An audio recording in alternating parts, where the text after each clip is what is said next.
Have you ever had one of those quiet moments late at night when you suddenly feel like a stranger to yourself?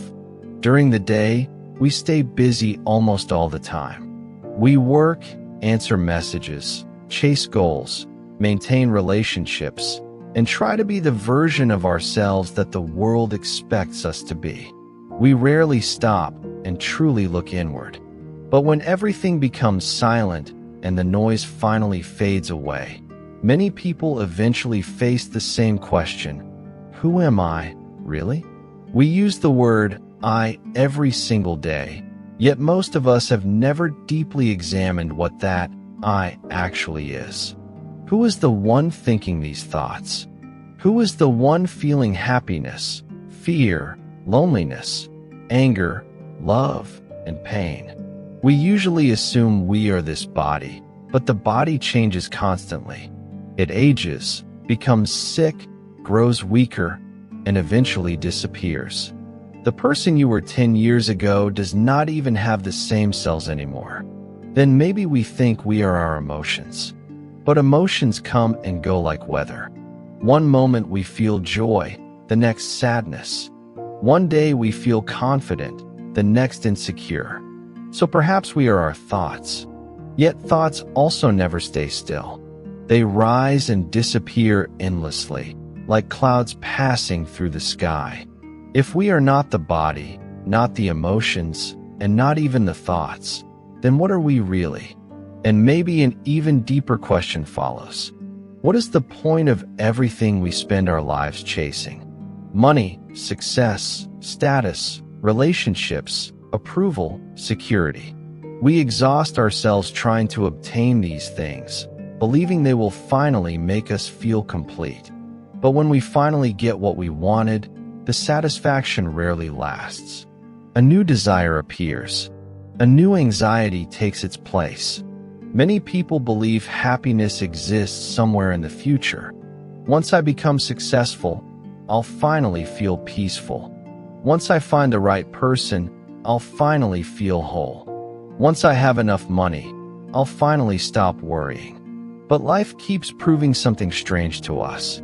Human desire never seems to end. We achieve one goal only to create another. We keep running forward, yet something inside still feels empty. It is almost as if we spend our entire lives searching outside ourselves while becoming more disconnected from our inner world. More than 2,500 years ago, a man in ancient India struggled with these exact same questions.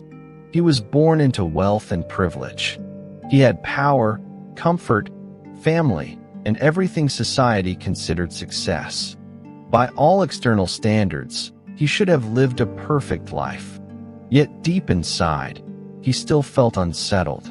He saw that every human being eventually experiences aging, sickness, and death. He realized that no pleasure could last forever. So he began asking himself whether there was anything in life that was truly permanent or trustworthy. That man later became known as the Buddha, and the wisdom he discovered was eventually condensed into one short, but incredibly profound text known as the Heart Sutra. At first glance, the Heart Sutra can feel mysterious and difficult to understand. It is only a few hundred words long, yet it contains ideas that have shaped spiritual thought for centuries. But the Heart Sutra is not meant to be blind belief or religious dogma. It is more like a map for understanding the human mind and the nature of suffering. It is not asking us to escape reality. It is helping us see reality more clearly. And it is not teaching pessimism. It is teaching freedom. The title itself already contains the core message. Prajnaparamita Heart Sutra. The word prajna is often translated as wisdom, but it means something much deeper than ordinary intelligence.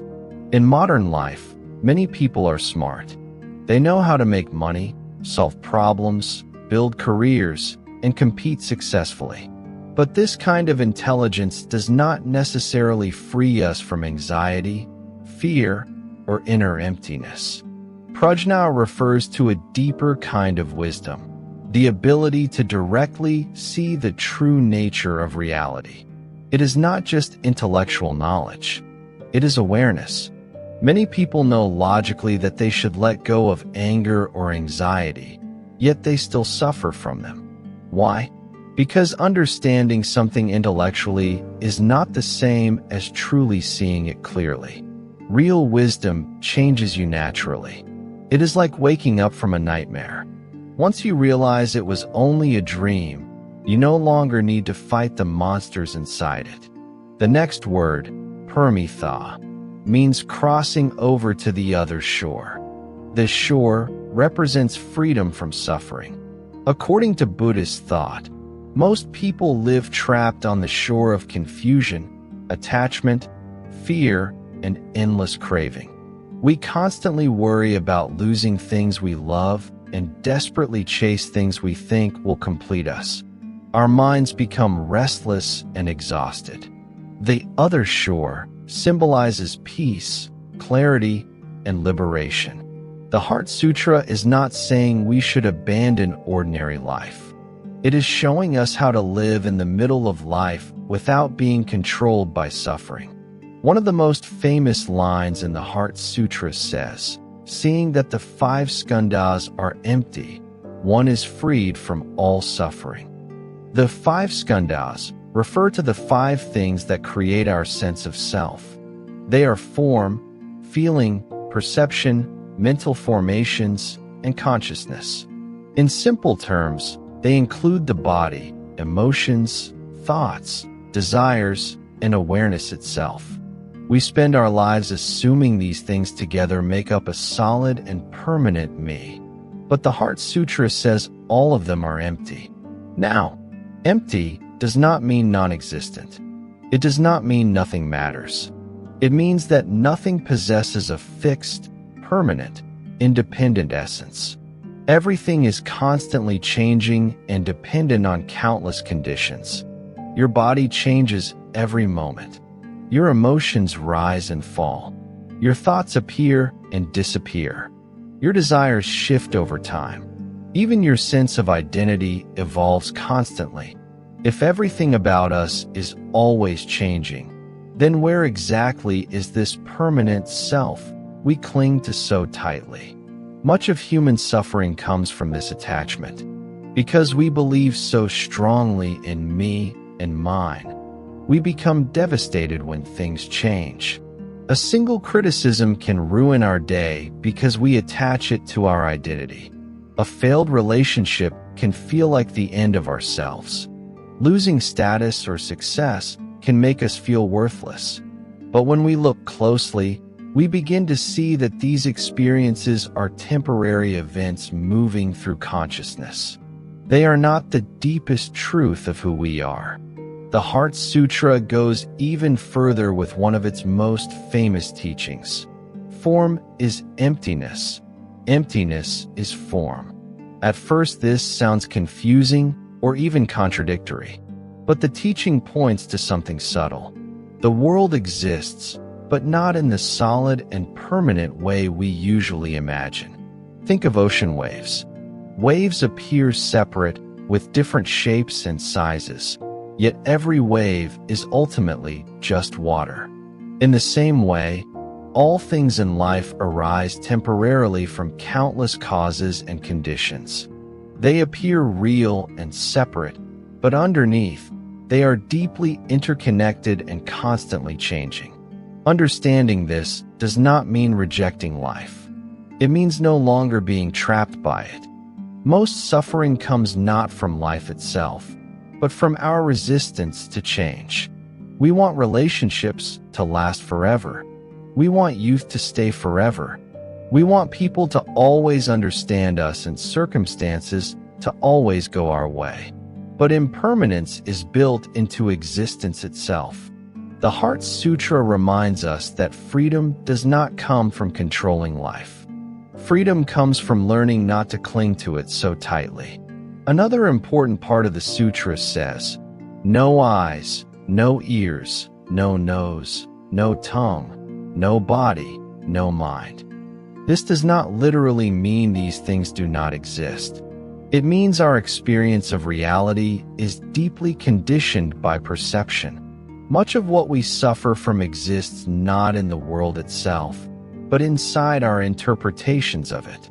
We replay old memories endlessly. We create anxiety about futures that have not even happened yet. We become trapped inside stories our minds constantly tell us. In many ways, the human mind creates its own prison. Modern life encourages endless attachment. We try to control everything: our future, our image, our relationships, other people's opinions of us. But the tighter we hold on, the more fragile we become. The Heart Sutra teaches another way. It teaches us how to loosen our grip. Real peace does not come from finally arranging the world perfectly. It comes from developing an inner stability that is not completely dependent on external circumstances. One of the most beautiful lines in the sutra says, "With no attachments, there is no fear." Almost every human fear comes from attachment. We fear losing money because we attach our security to it. We fear rejection because we attach our worth to other people's approval. We fear aging and death because we identify completely with the body and the ego. But when we deeply understand that everything changes and nothing can truly be possessed forever, fear begins to soften. This does not make us cold or emotionless. It makes us freer and more alive. The final mantra of the Heart Sutra says, "Gate, gate, paragate, parasamgate, bodhisvaha." Though ancient, its spirit is simple and deeply human. It is like a call to wake up, to move forward, to stop remaining trapped in confusion and fear, to cross beyond suffering and discover a deeper awareness.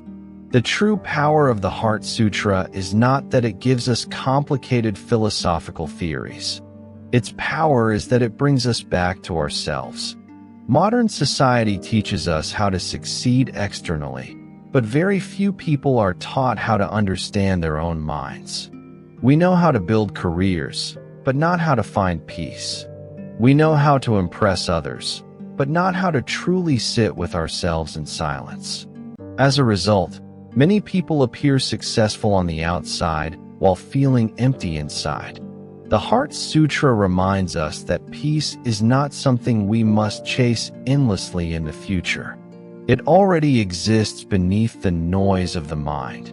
When we learn to observe our thoughts without being controlled by them, to feel emotions without drowning in them, and to accept change without constant resistance, something begins to shift inside us. The world itself may remain exactly the same, but our relationship to it changes completely. Real growth is not becoming perfect. It is becoming more awake, more honest, more present, and more at peace with reality as it is.